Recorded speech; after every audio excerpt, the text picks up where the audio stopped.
Shalom, boa noite para todos.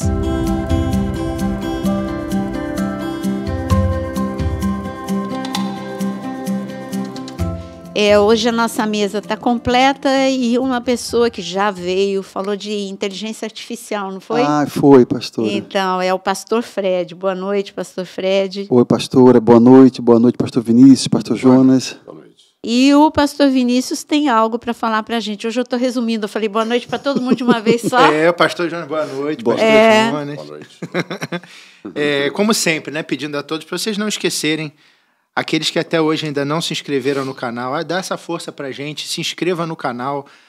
Há relatos também, eu mesmo aconteceu comigo, nem falei com a senhora, sumiu a minha inscrição. Opa! Logo eu. Aí, voltei, cliquei de novo, olhei, saí, voltei, tava lá inscrito de novo, mas sumiu estranhamente. Aconteceu com o Jonas. Eu falei, como assim isso? Que você não me segue? Quando eu fui, ele falou, alguma coisa que se pediu para ver um vídeo, né? Posso falar a verdade? Não te seguir é impossível. Só um cego, surdo, não te segue. O pastor tá brincando, mas é verdade, gente, é muita coisa boa. Quem gosta de Bíblia, quem gosta de estudo bíblico, quem gosta de aprender mais, mergulhar mais fundo, se inscreva no canal. O básico que está no canal já é muito profundo. Então, se você quer mergulhar mais fundo, você pode se tornar membro também. Tem lá a opção tornar-se membro.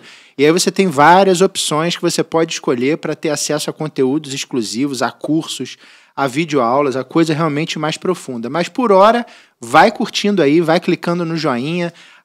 Quando você se inscreve, coloca ali do lado no sininho a opção todas, para que você possa ser sempre informado sempre que houver uma programação nova. A programação é sempre renovada, né, pastora? Sempre. Toda semana tem coisa nova, toda semana tem vídeos novos, fora o devocional da manhã. Tem o ao vivo também. Tem o ao vivo, tem live, enfim, tem muita coisa, gente. E tem um trabalho contínuo de materiais novos que são colocados. Então, não só para membros, membros você vai poder mergulhar mais fundo realmente na teologia, mas aquilo que já é liberado no canal em geral tem muita coisa. A gente sempre recebe relatos e fica muito feliz do pessoal que está maratonando aí nos podcasts, nas aulas, nos vídeos temáticos que são liberados todo dia.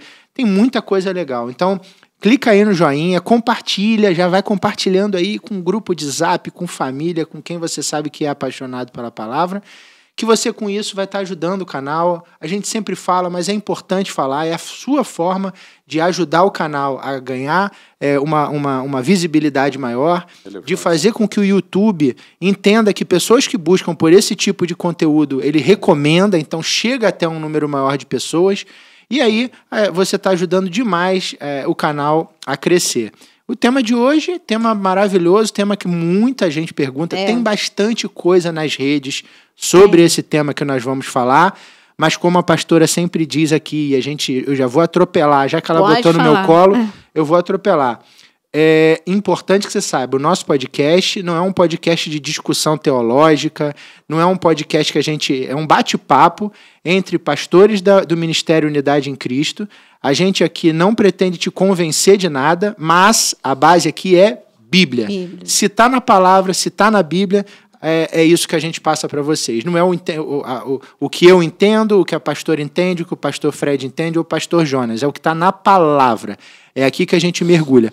Há pensamentos divergentes, inclusive de pessoas que a gente respeita muito, sim, mas a gente, educadamente, discorda e vai colocar aqui o porquê do nosso pensamento. E tem uma coisa, né? Sempre lembrando, gente, no podcast aqui, como o pastor Vinícius falou, é uma mesa fixa de pastores da Unidade em Cristo, não tem convidados, é um bate-papo, tá bom?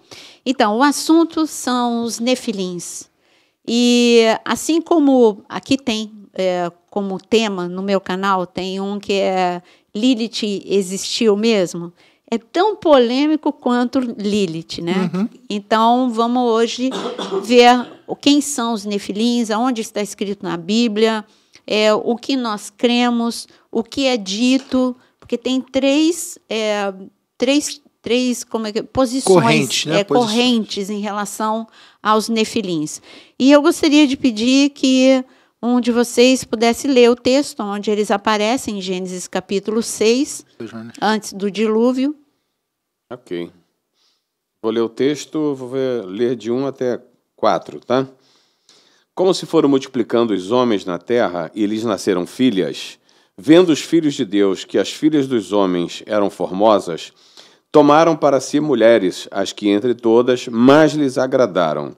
Então disse o Senhor: o meu espírito não agirá para sempre no homem, pois este é carnal, e os seus dias serão 120 anos. Ora, naquele tempo havia gigantes na terra, e também depois, quando os filhos de Deus possuíram as filhas dos homens, as quais lhes deram filhos, estes foram valentes, varões de renome na antiguidade. Viu o Senhor, passei para o 5 porque é importante, viu o Senhor que a maldade do homem se havia multiplicado na terra e que era continuamente mal todo o desígnio do seu coração. Então, vamos conversar o primeiro item, né? Aí fala que eles eram homens de grande estatura, em hebraico, gigante, Refaim, Nefilim, vem daí também. E então vamos falar de onde surgiram os gigantes, né? É a mesma coisa que perguntar o que foi antes, o ovo ou a galinha. De onde surgiram os gigantes? Quando se trata de soberania de Deus, a gente encontra tudo. Várias estaturas, vários tipos de cabelo, várias tonalidades de pele, né? Como a gente estava conversando aqui, quando a gente estava falando em off, falando de etnias. Então, Deus é soberano. E pronto, homens de grande estatura. Nós temos ainda, eu estava acabando de contar, peguei um avião com jogadores de futebol, de basquete. Eu me senti assim, anã, né? Muito pequena, perto daqueles homens. Para mim, eram gigantes. Você sentiu como um gafanhoto? Não, não, como gafanhoto, então, não. Na Bíblia, só baixinha. Como gafanhoto, né? Só baixinha, como eu sou mesmo, né? Então, eu sou baixinha e eles muito altos. Então, ficou um disparate, né? Então, eu imagino, quando você vê... Claro que quando a gente olha para Golias, ali tem a estatura dele. Então, são homens com 3 metros, pode ter mais ou pode ter menos, mas, assim, se eu já me senti muito baixinha perto de um homem de 2 metros, 2,15 metros, imagina um homem de 3 metros. Então, o primeiro ponto está aí. Eu quero, porque a mesa vai conversar sobre o terceiro ponto. Tem 3 pontos, 3 correntes. A corrente, eu vou deixar a mais, né, a mais por último. Primeira corrente, vou pôr a mais fraquinha primeiro. A mais fraquinha, deixa eu pôr aqui, ó. Vou ler para você, inclusive. Tem a teoria política de que as mulheres, que os homens eram nobres, as mulheres eram plebeias, mas isso não faz sentido. De que misturou nobres com plebeias, não faz muito, essa corrente não dá. Agora vamos pegar a mais complicada, vamos para a gente poder colocar em discussão, que com alguns textos, 2 textos da Bíblia, tem um grupo de pessoas que defende que estes filhos do homem eram anjos, e que tiveram relações com mulheres. Então, como que a gente vai... quais são os textos? Vamos lá, vou pedir para o pastor Fred ler um texto, que eu já deixei até aqui separado para a gente ir mais rápido. Judas, versículo 6. E a anjos, os que não guardaram seu estado original, mas abandonaram seu próprio lugar, ele tem guardado sob trevas, em algemas eternas para o juízo do grande dia. E o texto seguinte, que é 2 Pedro 2, de 4 a 5, pois Deus não poupou anjos quando pecaram, mas lançando-os no inferno, prendeu-os com corrente de escuridão, reservando-os para o juízo. E ele não poupou o mundo antigo, mas preservou Noé, pregador da justiça, e mais 7 pessoas, quando fez vir o dilúvio sobre o mundo dos ímpios. Então, baseado nesses 2 textos, esta corrente defende de que foram anjos que tiveram relações sexuais com as mulheres, e por esta abominação, né, eles defendem isso, que por isso que eles estão em correntes, estão aprisionados, que este foi o motivo. Então, vamos conversar sobre isso. Na verdade, eu não concordo, né? Concordo, sim, de que Esses anjos foram anjos caídos, anjos que pecaram originalmente, e Sim. que muitos deles foram acorrentados. A gente sabe que tem anjos de hierarquia superior que foram aprisionados para serem liberados somente agora no final dos tempos, nesse tempo que a gente está vivendo. Não acredito que... Só justificar com uma passagem o que o Jonas está falando, Apocalipse capítulo 9 mostra que há um grupo de demônios, digamos, que vão ser liberados durante a grande tribulação. Apolion, que tem a chave do abismo ali para... Exatamente. Foi concedido por Deus este momento, porque Deus permite que na grande tribulação é a última revolta deles. Quanto aos filhos de Deus terem tido relações com as filhas dos homens, isso jamais poderia ser anjo, porque anjo não tem sexo. Isso é muito sabido, assim como nós, quando subirmos, deixaremos de ter sexo. Mateus 22, 30. Que eu ia ler aqui. Jesus diz que anjo não tem sexo, então, e aí? Como que ele vai ter desejo sexual se ele não tem sexo? A gente está falando, novamente, a gente está falando de Bíblia. Estamos falando de Bíblia. Qualquer outra coisa fora disso são ilações. As pessoas para dizerem que não, durante um determinado... Estou fazendo o papel do argumento contrário. Não vou falar aquele nome feio, não. Na verdade, eles colocam que durante um determinado período de tempo, os anjos teriam essa capacidade de se reproduzir. Mas na Bíblia não fala nada sobre isso. Com relação às dúvidas que surgem nesse texto, quem seriam aí os filhos dos homens? Seriam descendentes de Caim? Não, vamos vamos falar um pouquinho mais sobre os anjos. É mais viável, né? O texto, eu queria ler o texto que foi falado, que é o Mateus 22, 30, só para a gente não perder porque é Jesus o caminho. Exatamente. O texto Jesus, dentro de um diálogo, de uma resposta dada por ele, coloca: porque na ressurreição nem casam, nem se dão em casamento, mas são como os anjos do céu. Por que Jesus respondeu isso? Justamente era uma questão, uma discussão com os fariseus falando de ressurreição. Colocar Jesus na parede, dando um exemplo. Por exemplo, uma mulher que tinha um marido e o marido morreu e ela não tinha filhos. Pela lei do levirato, ela casou com o cunhado, mas esse também morreu e não deixou filhos. O outro irmão, ela casou com o outro. E assim sucessivamente, foi casando com os irmãos. Isso era uma hipótese. Eles jogaram para Jesus. Se acontecesse isso, dessa mulher casar com vários irmãos, porque morreram sem deixar descendência, quando ela chegar no céu, ela é esposa de quem? Era para pegar Jesus, por quê? Porque os saduceus, primeiro que eles nem creem em ressurreição. Eles nem criam em ressurreição. E aí Jesus falou assim: por que vocês estão me perguntando isso? Se lá no céu, anjo não tem sexo, e quando morrer na ressurreição, vai ser como os anjos.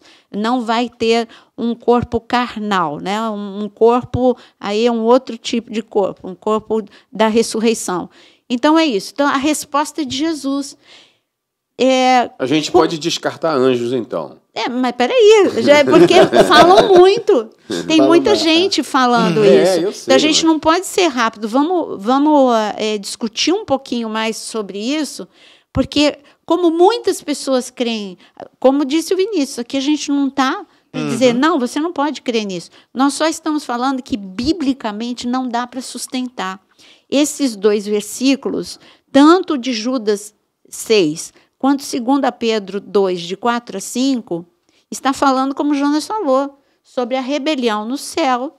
Deus, que é Deus, falou, tudo bem, agora caíram para a terra. Aliás, eu fiquei, assim, muito surpresa como eu leio os comentários, né, nos podcasts que a gente fez sobre Lúcifer, a quantidade de pessoas que não crê na existência de Satanás, a quantidade de pessoas que não crê na rebelião. Eu fiquei assim, impactada com os comentários. Mas são crentes?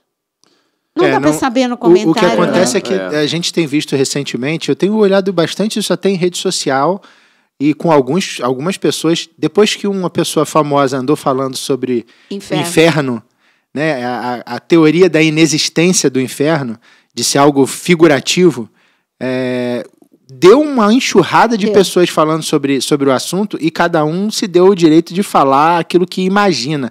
E está criando uma confusão na cabeça das pessoas. Então, assim, inferno existe. Satanás existe. E é bíblico. E hoje eu vi até um comentarista sério falando, olha, gente, a importância de se acreditar, porque às vezes a gente diz, não, eu tenho que acreditar que tem céu, que tem... Amém. Eu não quero ficar falando de inferno, não quero ficar falando de Satanás, eu quero falar de Jesus e de céu. Amém. Que assim seja. Mas você precisa entender que há esse outro lado, que ele é real e que você tem que entender. Você pode não querer mergulhar fundo lá e nem deve. Então, uma das coisas, para a gente voltar para o assunto aqui, eu achei muito interessante, acho interessante trazer, porque como o assunto são anjos caídos, é interessante trazer. As pessoas começaram, prova para mim, não tem um versículo dizendo que Satanás se rebelou, não tem um versículo dizendo que ele caiu. Então, os de Isaías e Ezequiel, eles não aceitam, eles dizem que é só, realmente, era para o rei de Tiro, mas é um texto que tem dos dois lados, não é a discussão de hoje. Mas para todos eu respondi, você já leu algum dia Apocalipse capítulo 12? Gente, ali é Deus chamando Satanás de a antiga serpente, Satanás, o diabo. Ali é Jesus falando e falando que ele caiu, foi lançado para a terra. Quer dizer, essas pessoas... não adianta nem mostrar Ezequiel nem Isaías, elas não aceitam. Sim. E para todos que eu só coloquei assim, eu fiquei quase copia e cola. Você já leu algum dia na sua vida Apocalipse capítulo 12? Você já leu Apocalipse capítulo 12? Nenhum me respondeu de volta. Nenhum. Porque talvez tenha lido, né? Apocalipse é um livro que as pessoas acho que até hoje têm um pouco de medo de ler o livro de Apocalipse. Então acho que é um livro que, esse livro está selado até hoje. Exatamente. E as pessoas têm medo de ler Apocalipse. E ali é um livro maravilhoso e responde o que a pastora falou. Apocalipse 12 é inquestionável. Lê ali, você vai ter a resposta, né? Para a gente continuar, porque como tem muita gente falando sobre isso, Deus não é um Deus que ele é o mesmo, ele é imutável. Então ele é o mesmo ontem, hoje e eternamente. Não dá para ele abrir concessão. Agora o anjo pode ter relação sexual com mulheres e depois não pode mais. Só pode naquele momento. Como assim? Não pode. Então, Deus, ele estabeleceu. E nós estamos falando de dois tipos de corpo. O corpo celestial e o corpo carnal. As mulheres com o corpo carnal e os supostos anjos, para quem defende essa teoria, eles teriam um corpo celestial. Não tem, o anjo não é criatura, o anjo ele não nasceu, ele foi criado e ele tem um corpo diferente. É só você ler as características dos anjos. Eles têm a velocidade do vento, eles são poderosos, eles são, como nós falamos, velozes. Não tem como comparar. A Bíblia nos leva a crer que os anjos existem num número limitado. Certo? Se eles fossem imenso, número imenso, porém fechado, limitado. Foram esses aqui, ó. Não sei quantos bilhões, estou chutando, tá? Não tem bilhão, não tem nada na Bíblia, não. Milhares de milhares, mas que a Bíblia fala. Vamos colocar os milhares de milhares e acabou. Eles não estão se reproduzindo, vão se tornar milhares de milhares ou bilhões de bilhões. Não, eles são aquele número definido ali. Se houvesse reprodução, entre eles já era uma coisa. Imagina entre eles e humanos. Assim, não tem base bíblica para isso. Como Jesus mesmo disse, eles não se casam, não se dão em casamento. O mais interessante é que nem reposição Deus fez. Quando caiu um terço deles, isso. E fala em um terço. É um terço e era um terço, e lá na frente a gente vai ver que é um terço. Na grande batalha, lá no final. Então, olha, realmente não cabe. Essa teoria, para mim, ela é impossível. Né? Já pensei muitas coisas que eu nem devo falar aqui a respeito desse texto. O pastor quer pular logo. Não, é assim, coisa mesmo da biologia, sabe, sim, da criação. Porque dá margem para você pensar o que você quiser aí, São anjos tiveram relações com as mulheres, né, descendentes de Adão? Ou quem que teve? Quem eram esses gigantes? De onde vieram? Filho do homem, será que são descendentes de Caim? Ele já está pulando para o assunto. Entendeu? Na verdade, dá vontade de entrar no assunto. Esse assunto é interessante porque, assim, a linha teológica, vamos falar assim, que sempre nos foi ensinada, ela nunca abordou esse tipo de coisa, porque assim, a gente tem aqui uma linha de estudo muito sempre ligada ao que a pastora nos ensinou. E o fato da gente, tem uma linha teológica, a gente nunca abriu muito discussão, por exemplo, assim, pô, anjo, não sei o quê, porque eu concordo um pouco com o que o pastor falou, porque assim, essa questão dos anjos não tem sustentabilidade na Bíblia em lugar nenhum. A questão é que muitas vezes... Mas eles usam esses dois versículos. Eles usam, mas assim, pastora, eu percebo também como usam aquele versículo de Jonathan com Davi. Para justificar uma... Mas é porque eu estou falando o seguinte, é como as pessoas podem pegar versículos, e um pouco até do que a gente conversou ontem, e surgem os fake news gospel. E começa a criar um grupo de pessoas que acreditam num fake news gospel porque se é confortável e se cria uma comunidade quando você vê é um fake news que virou uma verdade. É um fake news que, como o Vinícius acabou de falar, é mais confortável você pensar que não existe o inferno ou que o inferno não é o que Jesus escreveu, que aonde arde é o lago de fogo e de enxofre. Quando o inferno vai para o lago de fogo e de enxofre, ali tem fogo, literal. Aí dizer que não tem fogo, que Deus é amor, Deus é misericórdia. Claro que Deus... Bom, já fui para outro assunto. Não, vamos voltar para o nosso. Vamos voltar para o nosso. É só que fake news é para... Jesus avisou. Está escrito que nos últimos dias as pessoas iriam atrás de mestres que elas teriam coceira no ouvido. O que é a coceira? Curiosidade. Então, a curiosidade é porque Deus já estava mostrando como seria fácil, todos nós que somos curiosos, ter acesso a tantos assuntos agora com as redes sociais. E agora, o que ele disse é que as pessoas correriam atrás de ensinos confortáveis. Ensinos que falassem segundo o seu próprio desejo. Então, quem quer ficar confortável no pecado, é melhor dizer que não existe inferno, né? Mas, voltando aqui, o que a gente só queria mostrar que este grupo que defende, usando essas duas passagens, é você pegar o texto que é real, fala de anjo, fala da rebeldia, mas querer encaixar numa passagem. Não tem como encaixar esse texto em Gênesis 6. Gênesis 6 é uma coisa, e aqui está falando da rebelião, a mesma rebelião citada em Apocalipse 12, a mesma rebelião que o Senhor já tinha falado. Aqui só está falando, olha, na sua soberania, Deus tem um grupo de anjos, como Jonas disse, de uma hierarquia que Deus deixou para a grande tribulação, para eles serem liberados. Por quê? A gente tem que perguntar, é mistério. É aí que o homem, está escrito, né? Aí você lê, está escrito que tem coisa, Paulo, que teve tanta revelação, Paulo que foi arrebatado, ele disse, olha, tem coisas que eu vi que são inefáveis. E ele mesmo depois disse que tem coisas que agora a gente vê como que por um véu. A gente vai entender só quando a gente chegar na eternidade com o Senhor. Tem mistérios. O que Deus quer que a gente saiba, Ele revela. E é para todos, não é para alguns, é para todos. Agora, tem mistério que Ele vai deixar para... É muita conversa na eternidade com Ele, né? Eu acho até que é uma proteção para a gente, pastora, porque se imagina se a gente começa a tomar conhecimento de algumas coisas, a gente já fica assustado com coisas que a gente supõe. Imagina se revelasse mesmo. Gente, deixa eu mostrar para vocês, então, o que está escondido. E começasse a mostrar esses demônios, essas coisas todas de uma maneira clara. Ia ser um pânico generalizado, porque é assustador quando você entra nesse assunto, né? Quando ele vai...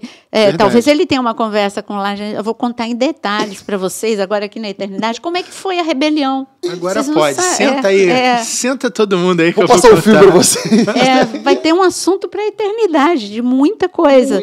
Eu vivo brincando que eu tenho um caderninho, que eu tenho muita coisa para perguntar para ele, tenho curiosidade para perguntar para Paulo. Paulo, você pensou isso, né? Tenho muita coisa para perguntar. Por isso que a gente vai ter uma eternidade. Então, vimos que a primeira teoria não tem nem o que conversar sobre plebeu e realeza, né? Realeza, não tem como sustentar. Aqui, biblicamente, a despeito de ser usado o versículo, fica difícil também de sustentar. Agora entrou onde o Jonas queria. Vamos lá. Não, na verdade, essa questão da criação, ela deixa a gente bastante limitado na questão do pensamento, né? Com as coisas relatadas biblicamente, não dá para a gente ficar chutando coisa. Então a gente tem que se reter e não deixar e não sair falando o que imagina. Mas é bastante interessante o fato de que a Bíblia ela foi preparada por Deus para nós na compreensão de ano 0, ano 6.000. Né? São os 6 dias ou 6.000 anos, que é a história da humanidade. Agora, o que veio antes, o que vem depois, eu, sinceramente, me detenho de não fazer mais comentários com relação a essa questão para mim, essa bagunçazinha santa aqui, né, da criação. E não foi uma coisa tão simples, porque o próprio Senhor falou que ele estava abominando o homem, que havia um arrependimento no coração dele de ter criado o ser humano, porque ele estava se comportando muito mal. Né? E se o homem estava se comportando muito mal, é porque a influência do diabo, a influência de Satanás, do inferno sobre o ser humano já estava grande demais. Estava adquirindo proporções que extrapolavam. Né? Então, quando entra essa questão de filhos de Deus tendo relações com os filhos dos homens, tu pode imaginar qualquer coisa aí. Menos anjo. Menos anjo. Uma coisa que... E nós, né? O que nós acreditamos? É muito interessante quando a gente começa a ver a genealogia. A gente chega ali, aí quando você vai ler em Gênesis a genealogia, você vê assim, os descendentes, filhos de Deus, a gente vai vendo os descendentes. Aí, de repente, você vê, aí Deus ele muda. Aí ele fala que são filhos de Adão e os descendentes de Adão. E quando chega Adão e os seus filhos, e chega em Caim e Abel, nós vemos 2 grupos diferentes. Nós vemos os filhos, os descendentes de Abel, os descendentes de Sete, melhor dizendo, e os descendentes de Caim. Essa nomenclatura é para dizer 2 tipos de comportamento. Sete andava segundo a vontade de Deus, Caim se tornou um fugitivo, não se arrependeu, recebeu a marca para não ser destruído, Deus o amou intensamente, mas foi uma escolha de Caim. Se ele ali chorasse aos pés do Senhor, dizendo, Senhor, a despeito do Senhor ter me avisado, eu realmente, eu pequei, eu errei, eu não te ouvi, mas ele não se arrependeu, e ele aceitou o fato de que ele seria, e ele se afastou, está escrito que ele se afastou, ele saiu da parte oriental onde eles estavam. Esse afastamento de Caim, se você se afasta de Deus, o que acontece? O que acontece quando a gente se afasta de Deus? Se você se afasta da luz, você vai para as trevas. Mais à frente a gente viu isso com Jacó e Esaú. Sim. Exatamente. Esaú se afastou os da edomistas. linhagem. Os edomitas. Exatamente. Então, quando você vê a descendência de Caim, se Caim se afastou, é só você ver. Se o meu pai ele se afasta de Deus, eu não vou receber o legado. O Jonas vive me contando, porque eu não nasci em lar evangélico, mas e nem aqui a gente está, né? Nem eu, nem o Fred. Mas eu ouço as histórias e acho linda do Vinícius falando da influência do avô dele na vida dele, e o Jonas falando da influência do pai dele, que colocava ele no colo, cantava hinos, eles iam para a igreja. Então, por quê? Porque o pai estava na luz, aí a sua descendência continuou na luz, e então os descendentes de Caim, o que aconteceu com eles? Se afastando de Deus, foram adorar outros deuses. Eles se corromperam.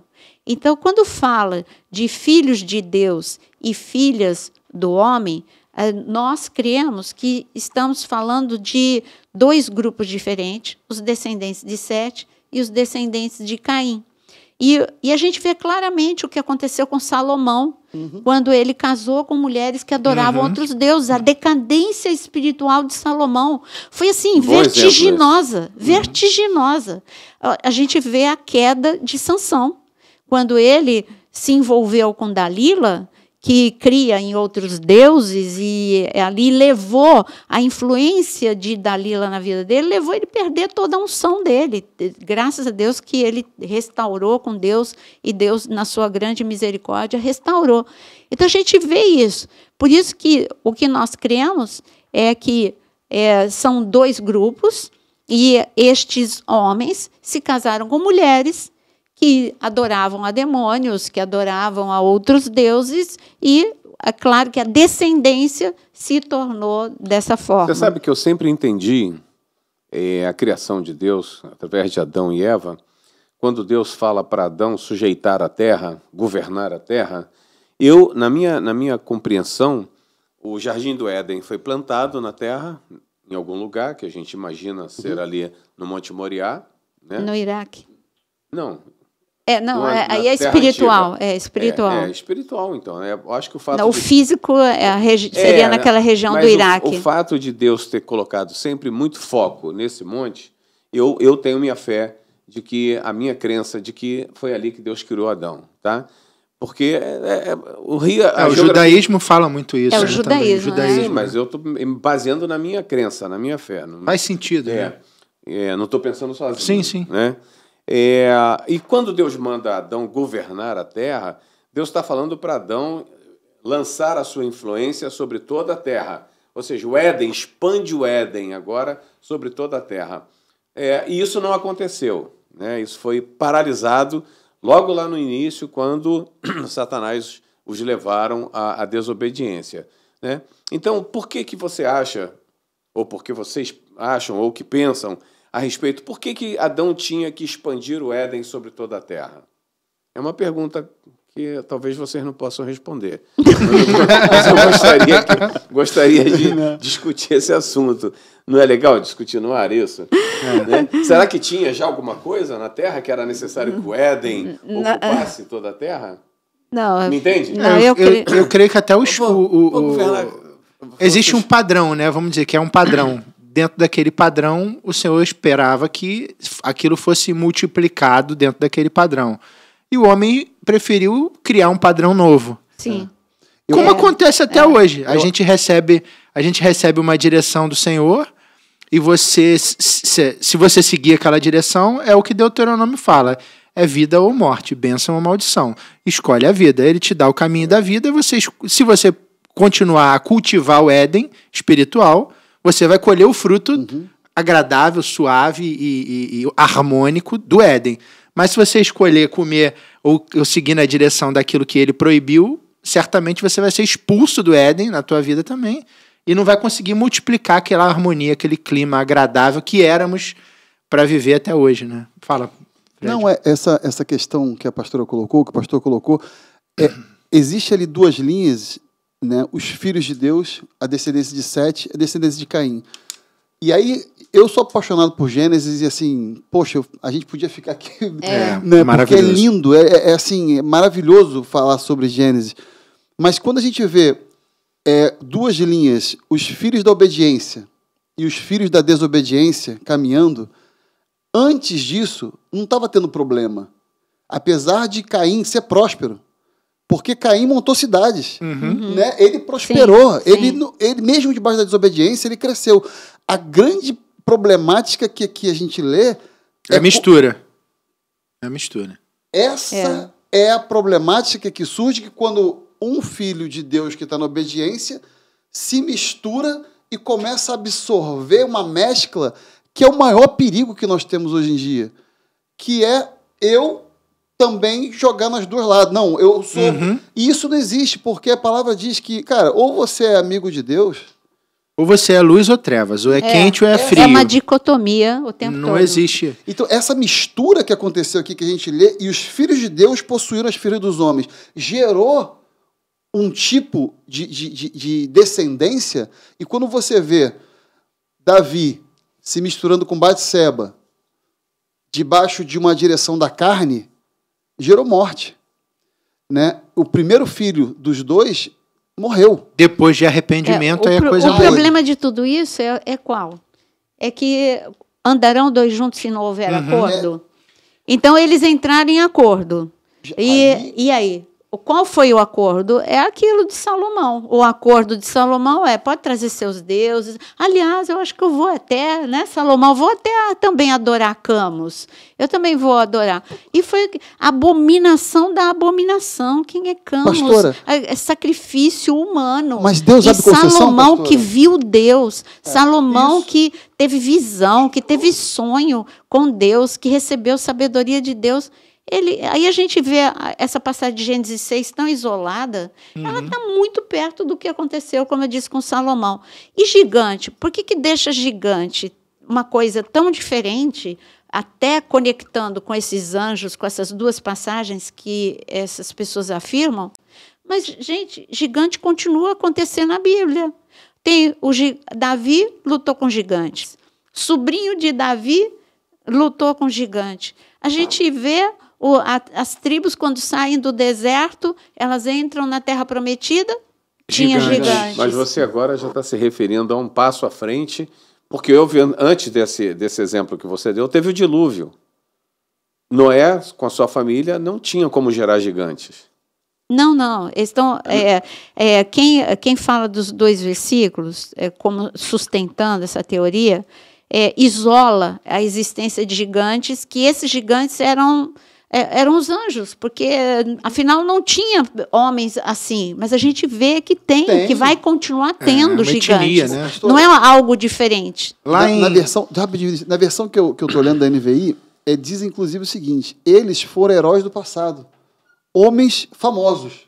Famosos, valorosos. Olha aqui, foi bom você falar, porque eu anotei isso aqui. Aí, alguém abre Números 13, 33. Mas olha aqui. Tá. Também, posso ler? Também vimos ali gigantes, entre parênteses, os filhos de Anak são descendentes de gigantes, e éramos aos nossos próprios olhos como gafanhotos, e assim também o éramos aos seus olhos.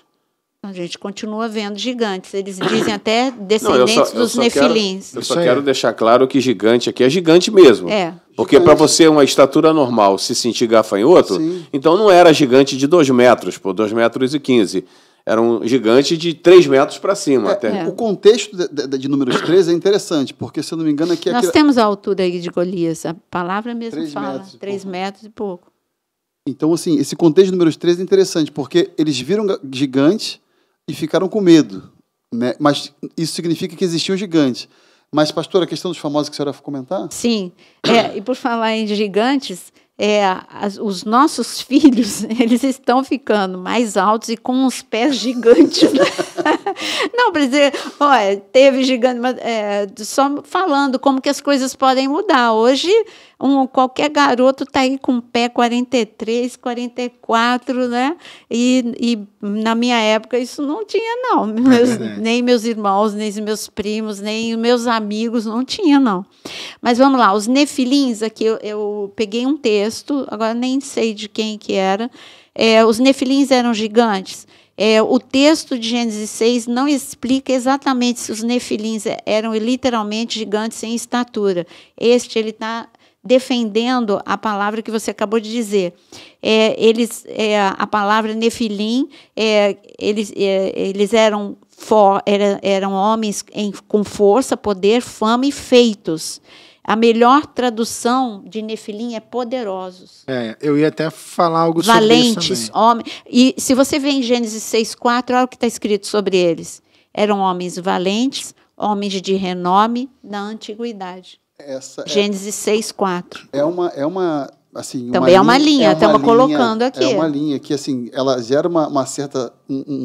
dentro da história, quando você vê esses heróis antigos que têm nomes de deuses e tudo mais, eles acabam tendo um pouco dessa situação que a gente acabou de comentar. Mas é uma outra linha, né, pastor? O que eu creio é é uma outra... Gigante para mim é gigante. Então, eu creio também assim. Eu creio que dá para associar os dois. Sim. Eles eram grandes, poderosos, Golias era herói. Então, eles eram grandes, poderosos, renomados. Eu acho, assim, eu posso até aceitar isso, mas não tiro de que era gigante de fato, porque continua tendo gigante. E naquela época, assim, não tinha a questão do poder, não existia grandes situações bélicas para você o menor poder vencer o maior. O grande era o mais forte mesmo, então ele dominava sobre o menor. Então existia realmente essa sustentação, né? Fala, Vinícius, quer comentar? Só 3 coisas aqui que é importante a gente colocar. Lutero traduzia como tirano. Lutero. A Septuaginta traduzia como nascido da terra. Ou seja, é muito mais para isso que a senhora falou, de alguém que tem conexão com a terra, né, a natureza terrena, do que aquela pessoa que tem a natureza espiritual conectada com o céu. A Septuaginta. A gente não pode descartar a Septuaginta. A gente tem a questão do... Quando a gente falou de Anak, né? Ali, é claro, no dicionário Strong, fala que era uma tribo de pessoas gigantes, que havia já desde a antiguidade, mesmo reproduzida em Canaã, mas que também já havia desde a antiguidade. Então, assim, tem um cardápio grande para que a pessoa bata hoje o martelo e diga, primeiro, era anjo. A gente já mostrou que não é. Não necessariamente, na nossa visão. Segundo, nossa visão. A questão do Nefilim ser gigante. Há traduções e há pessoas conceituadas, a gente não pode descartar a Septuaginta, que diz que eram nascidos da terra. Lutero dizia que eram tiranos. Eu tenho 2 ou 3 aqui grandes teólogos que dizem, Adam Clarke, Karl Kleil, que é um alemão, e etc., falam que são também tratando como tiranos, e Adam Clarke ainda diz que chamar Nefilim de gigante é um grande erro. Então, existem mas a Bíblia continua apresentando gigante. Entendeu? Então, mas eu acho não incoerente. Tratando como essa questão só de ser pessoas de grande estatura, mas querendo dizer que vamos dizer que é uma aberração. Tal, como se fosse uma aberração. É muito ligado com o que o Fred colocou. É um momento em que há uma concessão entre filhos que andam com Deus e filhos que andam sem Deus. No momento em que isso se mistura, isso gera algo que não agrada ao coração de Deus. E, assim, tem até uma coisa que eu achei interessante a gente falar, por exemplo, lá em João, Jesus falando, quando fala de filho de Deus, a gente tem que lembrar que em João 1,12, por exemplo, ele diz, mas a todos quanto o receberam, deu-lhes o direito de se tornarem filhos de Deus, ou seja, aos que creem no seu nome. É mais uma questão que sustenta o fato de que, quando ele fala de filho de homem, ele está falando daqueles que não andam com Deus. Quando ele fala de filho de Deus, ele fala daqueles que aceitaram Jesus. Descendência de Exatamente. Sete, né? Oséias 1,10 fala a mesma coisa. Apesar de tudo, os israelitas ainda serão como a areia da praia, que não se pode medir nem contar. No lugar onde se dizia a eles, não sois meu povo, eles passarão a ser chamados filhos do Deus vivo. Então, a todo instante, a palavra deixa, tanto no Antigo como no Novo Testamento, que filho de Deus é aquele que anda segundo a vontade de Deus. Então, aqueles que caminham como Sete, aqueles que fazem a escolha por andar no lugar certo. E aqueles que não fazem essa escolha, filhos de Caim, então aqueles que se desviam da palavra. Então, dentro dessa linha, seria esta, entre aspas, aberração de se misturar algo santo com profano. Isso. E luz com trevas. E enfraquecer, né? Porque, como a gente viu, quando, voltando ao exemplo de Salomão ou de Sansão, eles enfraqueceram. Eles que deveriam fazer o contrário, a influência deles, por exemplo, Salomão, a influência dele ser maior do que a das mulheres, ele se deixou levar pela influência das mulheres. É o que aconteceu em Gênesis 6. Esses homens se deixaram levar pela influência das mulheres, e quando Deus viu aquela abominação, cada vez o homem mais distante dele, cada vez mais deformado, não a imagem e semelhança, mas deformados, como ele mesmo chama, não mais, ele chama de manchas, né? Em Deuteronômio 32, se eu não me engano, ele chama de manchas, uma geração corrupta, que Exatamente. são manchas. Mancha é mancha. Uma mancha, eu não sei distinguir se é uma caneca, né? Se fosse um desenho de caneca, é caneca. Uma mancha eu não consigo. Então, uma pessoa que não é luzeiro de Deus nessa geração é uma mancha. Eu não sou imagem e semelhança de Deus, eu sou igual a todo mundo. Eu não reflito, não vou refletir a glória de Deus por onde eu andar. Eu não vou ser um influenciador. A gente usa tanto essa palavra hoje, né, nas redes sociais. O que é um influenciador? Ele tem um poder. Tem, pastor. É um poder que é maior do que o poder do dinheiro. O influenciador, ele tem o poder de mudar a sua opinião, o poder de te levar a pensar igual a ele, o poder de te levar a se vestir como ele. Por isso que a gente tem que tomar muito cuidado com quem você ouve e quem você deixa o teu filho ouvir. Porque hoje nós precisamos ver que essa mistura, a cultura do nada a ver, vai dar, no final, alguma coisa errada. Esse assunto é tão sério porque... assim, seguindo essa linha de que eles são gigantes e poderosos, assim, juntando as duas coisas, a questão é, se gerou uma raça, vamos dizer assim, um tipo de gente que aparentemente aos olhos, porque assim, a gente está lendo agora, milhares de anos depois, vamos transportar para aquele tempo e a gente começa a ver esses gigantes e sendo poderosos. A gente começa a achar que aquilo ali está certo. E o poder da influência que começa a existir sobre toda uma sociedade local é enorme. E quando você começa a ver a multiplicação desse tipo de gente versus um povo que buscava a Deus, porque quando a gente vai ver nessa passagem, a gente está ali em Gênesis 6, a gente vai ver algo que eu acho fantástico e maravilhoso, que é o seguinte, a gente vê a linhagem toda e várias... pessoas que caíram nessa questão, e Deus chegou ao ponto de falar assim, gente, eu me arrependi, errei. E a questão é, se Deus errou, se ele acha naquele momento que errou, por que ele deu continuidade? Então, a gente vê a obra escondida de Cristo pela sua graça, de Pai, essa humanidade, ela vai dar bom. Calma, calma. Né? Deixa eu continuar. Tem aquele ali que está te buscando. Então, Noé foi escolhido pela graça, porque assim, Noé era um remanescente, pastora. Se a gente pudesse falar de avivamento, só tinha Noézinho que ele fala. Porque Noé chamou atenção dentro de uma geração para dar corrupta. Misturada. Então, quando a maioria se torna degenerada, a gente tem um juízo de Deus. Como, por exemplo, a maioria... por ocasião da Torre de Babel. A maioria estava pensando chegar a Deus sem Deus. É o que eu estou vendo aqui. Aí, tá vendo?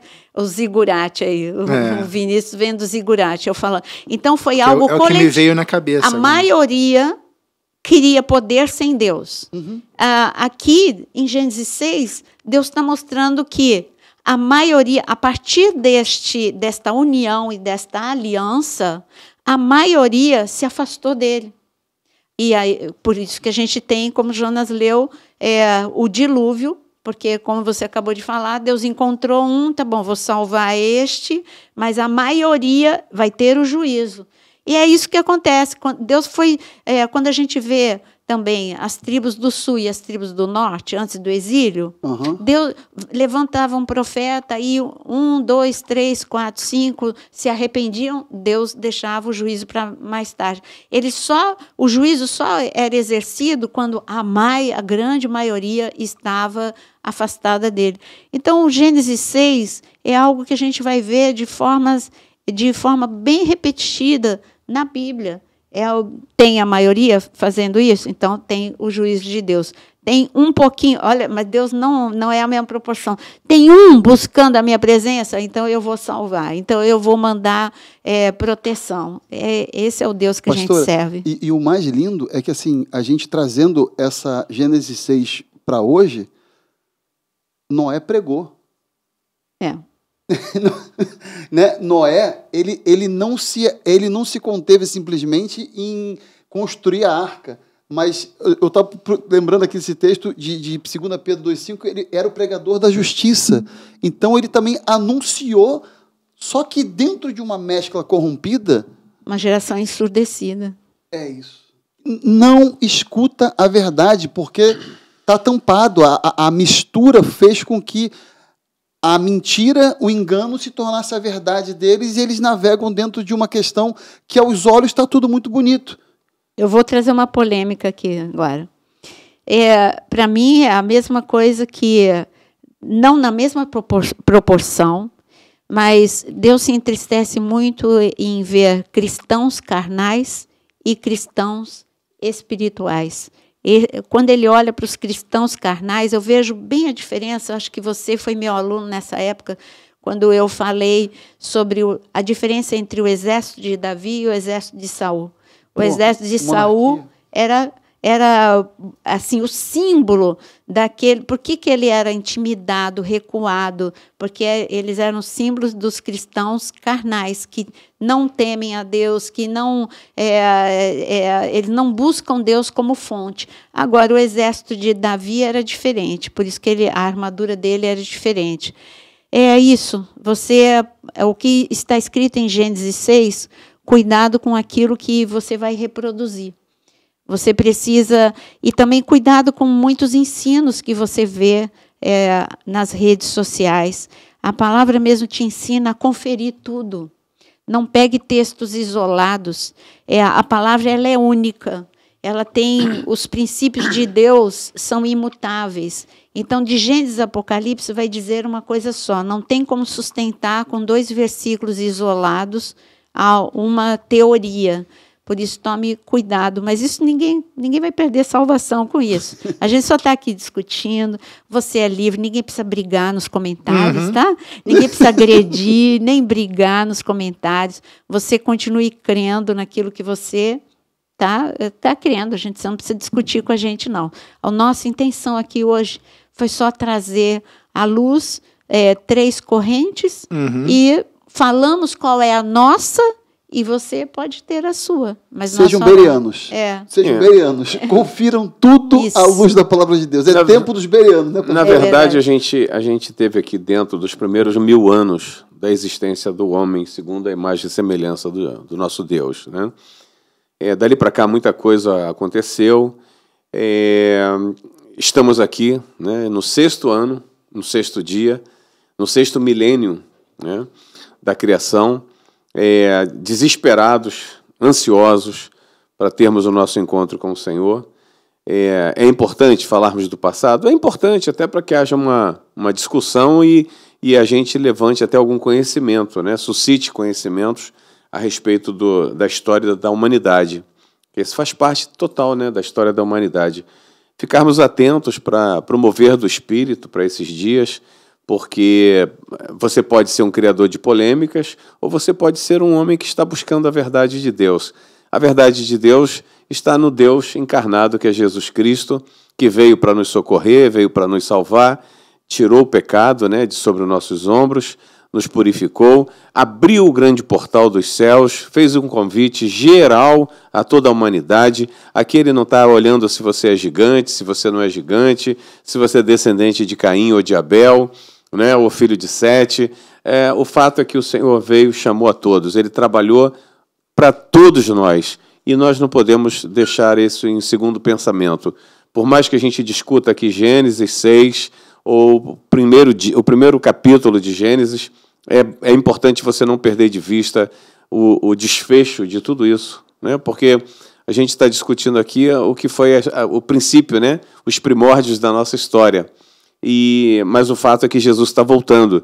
E eu quero deixar claro para você que, de fato, Jesus está voltando. Está a um passo de nos pegar aqui, de nos arrebatar. Então, vamos ficar atentos ao que está acontecendo ao redor do mundo. Uma nova história, né, da humanidade está sendo composta nesse momento. Um novo tipo de controle da humanidade mundial. Tanta coisa acontecendo que eu gostaria que você se voltasse para isso. Tem muita coisa boa nos meios virtuais, mas também tem muito engano.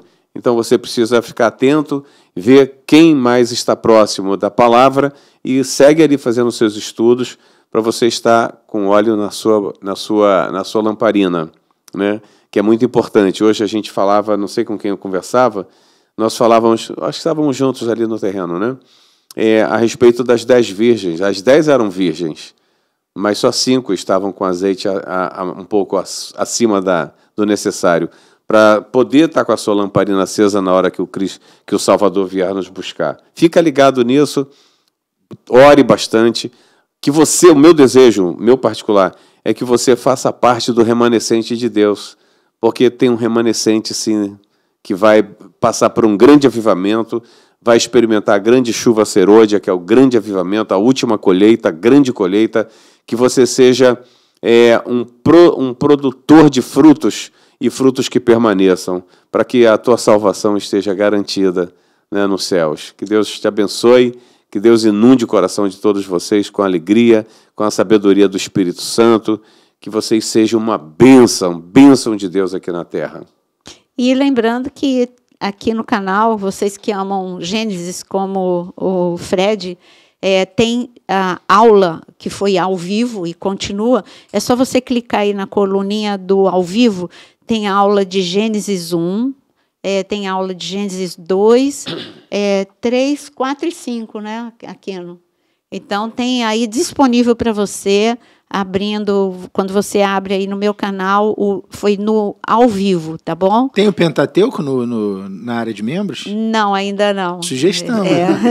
Sugestão é continuar com Gênesis. Sugestão. Gênesis tem 10 cursos, mas é espetacular. Que a tua aula de Pentateuco é maravilhosa. Eu sou suspeito que eu sou... Eu parei no Antigo Testamento, às vezes, né? Eu fico meio fascinado com o Antigo Testamento. Aí volta, Senhor, pelo amor de Deus, volta para o Novo. Mas, enfim, agradecer aí a participação de todos, aqueles que nos acompanharam até aqui. Pedindo para quem ainda não curtiu, curta, clica aí no joinha, ajuda a gente, clica aí no joinha, compartilha a programação.